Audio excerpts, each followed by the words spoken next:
we'll continue with this discussion. And we speak now to political parties who are part of the Government of National Unity after the ANC's National Working Committee resolved for talks to take place over the disputed budget. Where to from here? Join the conversation as well by sending us a WhatsApp on 072-110-5584 or give us a call on 010-594-6010. We speak now to Rise Mzansi's Chief Organizer, Magashule Gana, and Good Party Secretary General Brett Herring. Gentlemen, a good evening to you. Thank you so much for joining us. In fact, before we have that chat, I want to bring in, what some have been doing, certainly today, but even over the past few days, is going, what are the possibilities of what the makeup of this Government of National Unity could look like, especially if you consider who it was that supported or did not. But this is what you've got at the moment.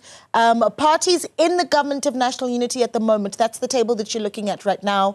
ANC, DA, Patriotic Alliance, and Nkatha Freedom Party.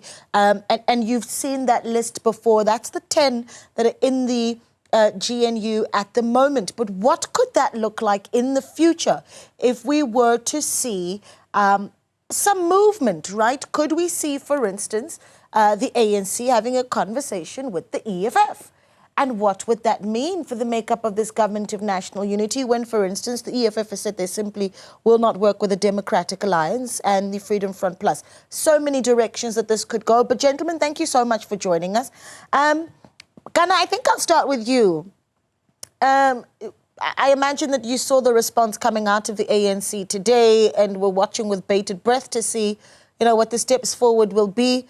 Another 5 days of negotiation. Is this decisive?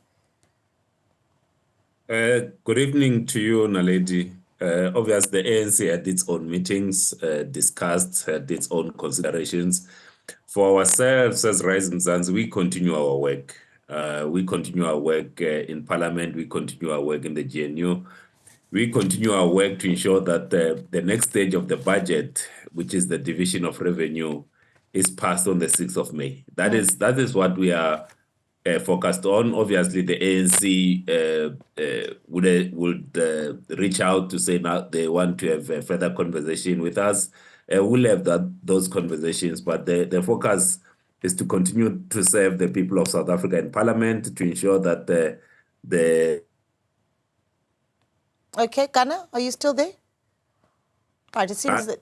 Still hear you. Yeah, okay, I lost you. You seem to have went quiet there for a moment. Yeah, okay, you've continued the work, and that's important. But as a member of GNU, I imagine you do have a position on what needs to happen in this impasse between the Democratic Alliance and the ANC seeing some sort of resolution. Brett, perhaps I give this one to you. What is the view of the Good Party, firstly on, what we heard from the Secretary General today, saying it's not the ANC's call to make about what happens next. We'll engage all parties inside and outside the GNU, but almost asking the DA to make the decision. Good evening, Naledi. I did find the announcement by the Secretary General of the ANC a bit vague, and I thought it would be more decisive. But he did seem to leave, for the moment anyway, the call in the Democratic Alliance's court, or the ball in their court.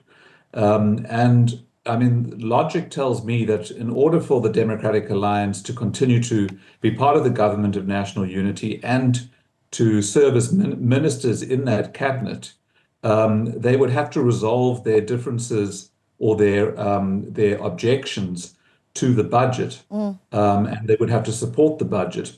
I cannot see how the Democratic Alliance can continue to reject the budget and then remain as cabinet ministers implementing a budget that they don't support. So there is a sort of a logical part to this that says that the Democratic Alliance needs to resolve its issues with the budget. There is now an apparent majority of support for certainly the fiscal framework, and it excludes the Democratic Alliance and the Freedom Front Plus, and they need to find solutions or the resolution for themselves as to how they can continue to be members of the Government of National Unity whilst not supporting the budget. Yeah.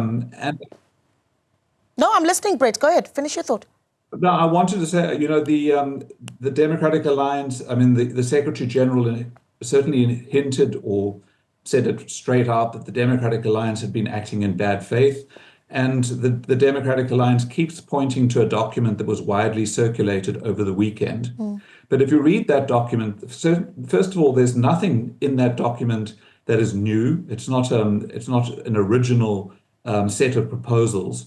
But also those proposals should have been made when the Democratic Alliance participated in the development of the medium-term development plan that was adopted by the GNU's Cabinet Lekgotla last year. That was the time to implement or to propose reforms if those reforms were not in the medium-term development plan, and not to use their withholding of their vote for the budget as a bargaining tool to insert reforms and policies that should have already been discussed and debated at the Lekgotla and been included in the medium-term development plan. That's an interesting one, right? And we've heard a few analysts in the past few days also making the point around this VAT hike being used as a bargaining tool. And we'll get into it a lot more. But I wanted to almost look at the sort of projections of what could happen if we were to see, say, for instance, an exit of the Democratic Alliance as well as the Freedom Front Plus from the Government of National Unity. You've got various things that could possibly take place here. So here's one of the options of what you could see. If the African National Congress makes the decision to then bring in the likes of BOSA as well as Action SA, as they did in that budget vote, bring them into that Government of National Unity, this would be that make up the ANC, the PA, IFP, Good Party. The addition of Action SA, BOSA, and of course we are still in conversation with Rise Mzansi as well, Al-Jamaa, UDM, and the Pan-Africanist Congress of Azania.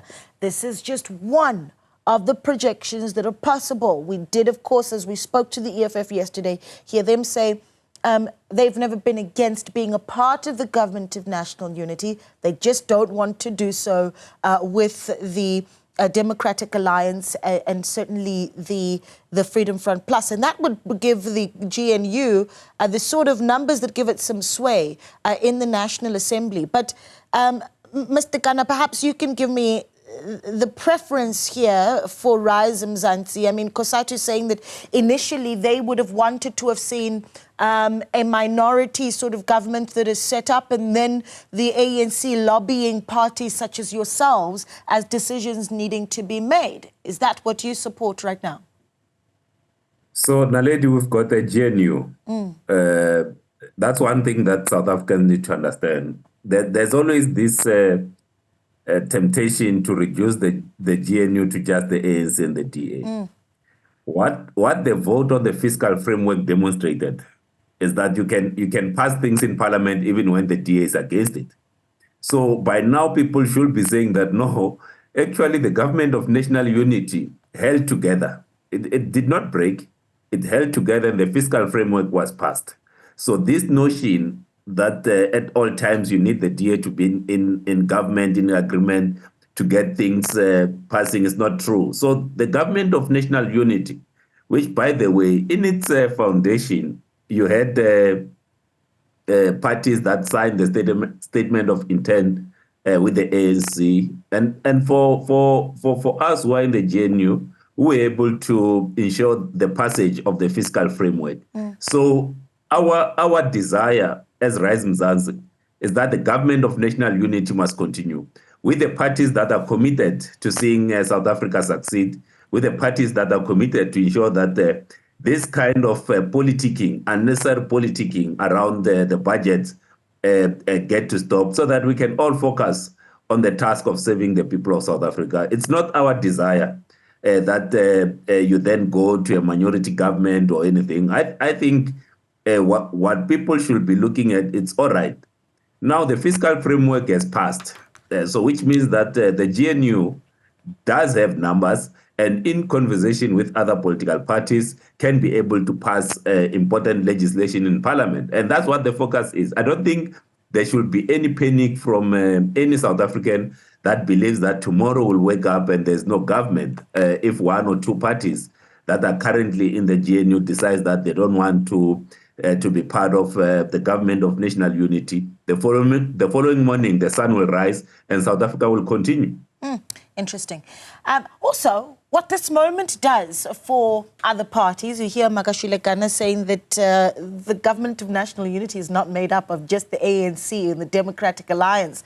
But a moment like this, certainly with the passing of the budget last week, speaking to the sway of some of the other parties in this government of national unity and even those in the National Assembly, what some may call the smaller parties, is their voice getting louder. We're taking your calls on 0105946010 and taking your WhatsApps on 072-110-5584. We'll continue this conversation on the other side of this short break. Stay with us. Welcome back. We continue getting reaction, of course, to the media briefing coming out of the ANC today as they wrapped up that NWC, that National Working Committee meeting. And the Secretary General of the ANC today telling us that the ANC is not necessarily happy with the Democratic Alliance. Mbalula, of course, also saying that the Democratic Alliance is determined to frustrate and oppose the government of national unity. But the solution is going to be that the ANC will consult other parties inside and outside of the government of national unity over the next 5 days to deal with this budget impasse. But what does this mean for the future of the makeup of the GNU? We're taking calls 010-594-6010. Send us a WhatsApp 072-110-5584. Sanela is calling in Ladysmith. Sanela, good evening. Siswami ngiyakubingelela ebusuku nje uyaphila kodwa Ngiyaphila butwa mujani wena ngikuthanda kabi siswami kulohlelo umusubatala lapho ungabancengi Ngiyabonga batala lapho siswami laba batala lapho. Thank you. Talk to me, ma'am. I will just be quick. My sister, I want to understand the bone of contestation here, particularly with the DA.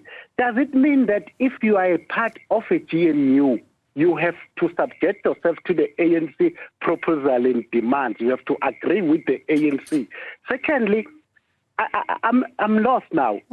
The DA didn't vote for the budget or for the what we call this fiscal framework. Yeah. Yes. Sorry, my sister. Then lastly. Yes. There's something that I don't understand. Like now, when you look, I was looking at my bond. They are informing me that only May they will deduct this and this through the VAT change and whatever. What's happening really? Yeah, that is such an important list of questions, and certainly the one around. Does it mean that if you are part of the government of national unity that you must agree with policy proposals that are put forward by the ANC? Sanele, thank you so much for that. And we're going to hopefully get some answers to other questions that you've asked there. Patrick is in Durban. Patrick, good evening. Naledi, how are you? I'm well, sir. How are you? Thank you for calling. I'm good, Naledi. Look, I just have an opinion.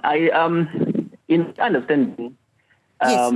We are sitting here has got nothing or has less to do with the budget impasse. It has a lot more to do with the egos of the ANC and the DA. The friction that we are having here is because of the ego. Because why I'm saying that is because when the DA joined the GNU, they joined with the mindset of we could tame the ANC and stop them from having their way or getting away with everything. Now, every time they try to do that, the ANC gives them a reality check. Yeah. And they don't like that. On the other hand, the ANC has the arrogance of, we've been in charge, we know how to do this, so you're not going to tell us anything. So that's the real problem. What they need to do, when they were negotiating the formation of the GNU, they left out one important question. The question is, what are we going to do when the time to disagree comes? How are we going to handle disputes in the future? Because there are going to be disputes. So I think when they were negotiating this formation of the GNU, they left out that question. And now there is the opportunity for them to go to the drawing board, to get real, sit down, formulate a strategy that will work for them, that will guide them when they are having the disagreements. Because at the moment, they are high on their egos. Yeah. This has got nothing to do with the budget, actually, Naledi. It has got a lot to do with the ego. So they need to sit down, find a way, find each other, and formulate a strategy that will guide them to get together, yes, whenever they're having disagreements. Otherwise, it's going to be a chaotic 4 years that we have. And Patrick, we hope that happens within the 5 days that the African National Congress has talked about. So there was the question that was asked earlier by Sanele in Ladysmith around what is the bone of contention for the DA? And I want to go back to the statement that was issued by Helen Zille, the DA Federal Council on the chairperson, the DA Federal Council's chairperson. This was on the 3rd of April. And Helen Zille saying, today I filed papers in the Western Cape High Court to challenge the legality of the national budget process. And so two things, it seems, that are being looked at here, the process, but also the issue of the VAT. So seemingly, Sanele, both of those issues that you raise are bone of contention.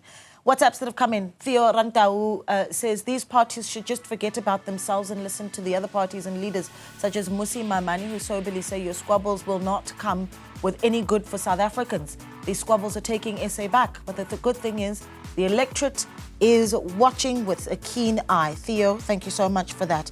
Nkoskona Manana in Pietermaritzburg says, hi, Naledi, the DA is still fighting against the NHI and the Bella Act, hence using the budget vote for their own political scoring. They may as well walk out of the GNU. Nkoskona, we appreciate your thoughts. Thank you so much. And Tamba says, good evening, Naledi. The ANC will stop playing the role of Big Brother in the GNU because they failed to reach 52% in the national elections. Tamba, thank you so much for that. Tamba in Ivory Park. But I think there's a really interesting question that Sanele asked one of our callers. And he asks, is it that when you are a part of this government of national unity that there is an unspoken sort of agreement that what the ANC puts forward is what the GNU members have to agree with? What do you say to that question? No, I think the question is a good question, and there's obviously a lot of misunderstanding around what the obligations of the parties in the GNU are to each other. Now, we all signed one statement of intent, and that statement of intent actually allows for disagreement between the parties and anticipates disagreement between the parties and sets up mechanisms to resolve disputes. It even has a clause 19.3, which the DA refers to often, which is called the sufficient consensus clause, that where parties are unable to, through the dispute resolution mechanisms that are set up, find a resolution and ultimately a decision must be made, then this clause kicks in and it works out how a majority vote is basically reached, which is sufficient consensus of the parties who have 60% of the votes in the National Assembly. So there are mechanisms in the government of national unity as to how differences of opinion should be resolved. And I think the point about the point I'd also tried to make earlier is that the issues that the DA have put on the table as their growth and jobs proposals are policy proposals and policy reforms that should make up the governing program, which is called the Medium-Term Development Plan. And the DA should have argued for those things when that plan was drafted because they were there. And if they couldn't get those things accepted in the medium-term development plan by the other GNU partners, then they should have triggered the dispute clause, and we would have resolved that dispute last year already. But to raise it now as a bargaining chip in order for the DA to support the 0.5% VAT increase is an act of bad faith. Yeah, that's interesting. There's a text there that came in earlier, I think it was Theo, Mr. Ghana, who says, the electorate is watching. When I read that, I immediately thought the opportunities here that are being seen by, I say this with inverted commas, which I'm sure parties such as yourselves don't like to hear, but the smaller parties, Rise Mzansi, the good party, are you seeing opportunity as this impasse, takes place and unfolds, Ghana, especially when you consider that next year you've got an election coming up? Is this an opportunity to show the electorate that it's actually the smaller parties where you should be putting your vote? So thanks. There are always opportunities in politics with everything that's happening. But one of the things that ourselves as Rise Mzansi we refuse to do is to get into these megaphone negotiations, which unfortunately that they don't assist. There are mechanisms, as Brett will have alluded, that within the GNU we have. So there are instances that we disagree with the ANC, but what we refuse to do is to then, each time that we disagree with the ANC, then we go to newspapers, we go to the media. There are mechanisms, there are things that we lobbied for in the budget. Even when you remember when the original proposal was 2% of VAT, to increase VAT from 15 to 17%, which we offered our views. Just because we don't at all times stand on top of Carlton Center with a megaphone and shout to the world, it means that we are doing nothing. We are doing a lot. Yeah. That's why 19 billion that was set aside for PRASA remains.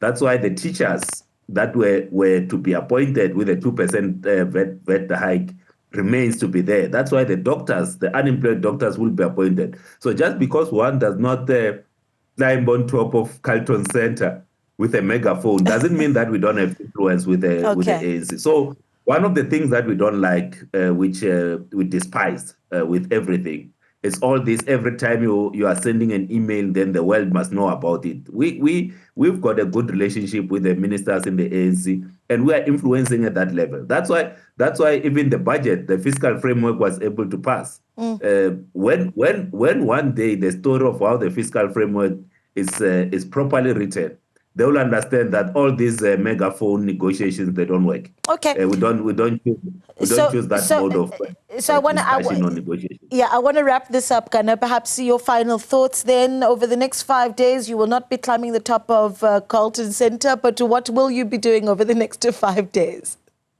So we will have a conversation with the ANC with a focus on passing the division of revenue on the 6th of May. That's what we need to get to, so that provinces can get money, so that municipalities can get money. We can't go back to the fiscal framework. Those that have taken this matter to court, let the court decide. But the work of Parliament, the work of the GNU continues, and the next stop for us is the division of revenue bill that has to be passed by Parliament, and that's our focus. And the ANC knows that that's our focus, and all the other GNU parties that passed the fiscal framework, that is our focus, and we're going to ensure that the division of revenue is passed on the 6th of May. Okay, great stuff. Brett, your plan as the Good Party over the next 5 days?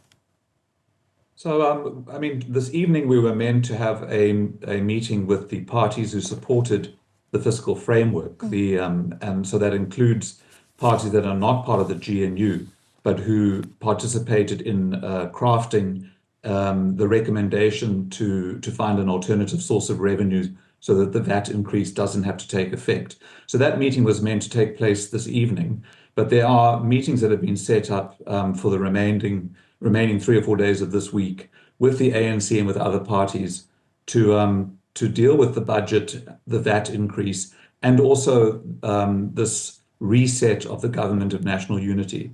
So we'll be engaging in those discussions, and hopefully we will be able to find a solution for the revenue shortfall and give life to that recommendation and resolution that was adopted by Parliament. Okay. Great stuff. Gentlemen, it's been an absolute pleasure speaking to you, and thank you so much for availing yourself. We'll, of course, be watching the steps that are taken over the next 5 days. Magashule Kana there, the chief organizer for Rise Mzansi, and Brett Heron, who is Secretary General of the Good Party. Thank you so much to those of you that are sending your WhatsApps. You can continue sending them, of course. The conversation can go on via WhatsApp 072 110 5584. More news on the other side of this.